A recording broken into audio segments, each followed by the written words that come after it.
New York. Adam, you're on the Savage Nation from WOR. Michael, hi. How do you do? Thank you for being on the air. I'm Jewish. I'm an Army reservist with 3 mobilizations: Kuwait, Iraq, Afghanistan. My civilian job, New York State, I'm kind of like, they don't really like these moves. But anyway, I think the problem with this country is cowardice. I look at liberal Jews, which I sprung from, and I look at white Europeans, and what I think they're doing, they've discovered like 40, 50 years ago that you don't have to stand up for anything. Just lay down and make excuses for it.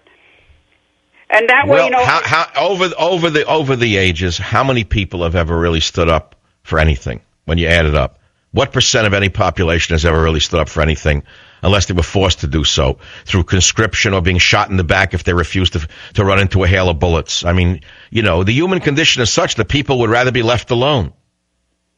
Yeah, I know. But I know you go back to Nazi Germany, and sure, there was a good edge of the bell curve that stood up to Hitler. I mean, I know that the Pope's dead, butted heads with the Hitler, which the liberal Jews don't give him credit for and things like that. Exactly. You're 100% right. Absolutely right. He was a great Pope and roundly attacked by the ACLU and other leftist liars. But I don't want to get dragged into that Pope, the Hitler Pope area, because I know the history of it very well. I've studied in great detail. Was it not for the Catholic Church, hundreds of thousands of other Jews would have been killed and slaughtered by the Nazis? Yes. It would have happened. The Pope back then did what he could have liked. Personally, I think the Catholics could have done. And the nuns and the priests who did everything they could.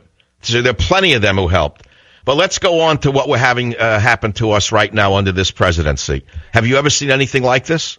No, I haven't. It's like, for some reason, people have said, well, white is bad, so anyone of color must be good. So I see these liberals look at Obama, well, he's a black man, he can't possibly be bad, which is ridiculous. It's insanity. Yes, you have mass hysteria, mass insanity, and actually mass racism on the part of self-hating whites. There's no question about it.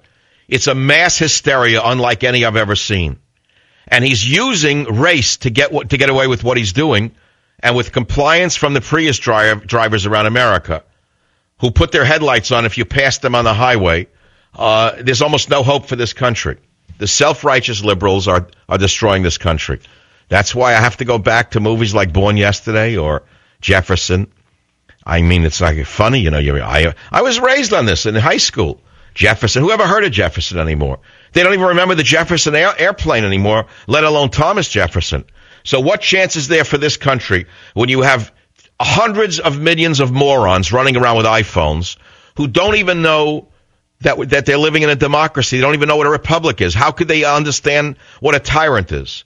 All they know is they have a cool guy in the White House who seems to be for gay rights, and he's younger than the old white guy. That's it. That's the take-home message. The old stiff white guy can't do the mambo. Obama could do the mambo. So they vote for the guy who could do the mambo. You get it? I'm just picking Obama could play the ukulele. Romney would break the strings. Obama could eat a banana split. The white guy just split. Shall I give you a few more analogies? I'll do so when I come back.